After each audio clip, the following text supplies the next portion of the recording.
Il me fait plaisir de vous présenter le docteur Béatrice Granger, qui est à la tête de l'hôpital de jour pour les patients psychotiques. Mais, docteur Granger, vous n'êtes quand même pas seul à gérer cette équipe.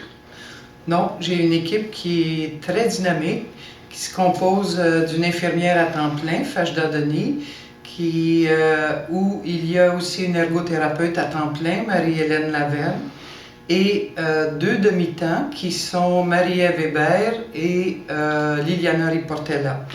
À qui s'adresse votre hôpital de jour, j'ai dit, pour patients psychotiques, mais un peu plus, s'il vous plaît? Alors, l'hôpital de jour est un pont qu'on a essayé de mettre entre l'hôpital, donc soit le patient qui est à l'urgence, qui vient à l'urgence, ou soit celui qui est hospitalisé. Et nous, on fait le pont avec son retour à l'extérieur. Oui, mais écoutez, est-ce que c'est un compromis financier ou c'est vraiment une option thérapeutique ciblée avec des objectifs? Non, c'est sûr qu'il y a un objectif derrière l'hôpital de jour et la mise en place de cet hôpital de jour. Alors, nous, ce qu'on vise, c'est la réadaptation.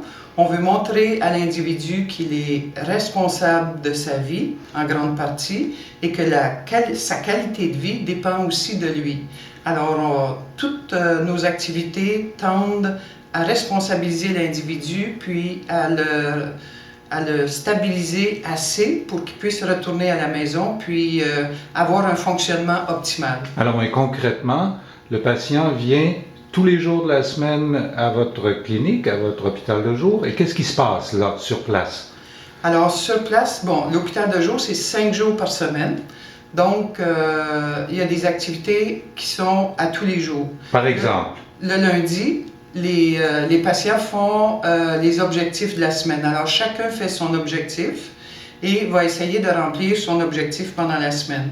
Il y a des activités il y a 2 ateliers d'ergothérapie aussi pendant la semaine. Il y a des activités de réflexion, une activité de sport et une activité de cuisine. En fait, c'est peut-être l'activité de cuisine qui est la plus cordiale, dans le sens que les patients font le repas au complet, puis ensuite, moi et tout le monde, on dîne ensemble le vendredi midi. La durée de séjour à l'hôpital de jour est-elle du même ordre que celle lorsqu'on est hospitalisé, par exemple? Non, on a fixé une limite de 8 semaines, mais on s'adapte. C'est sûr qu'on fait de la réadaptation, mais nous, on s'adapte à chaque individu.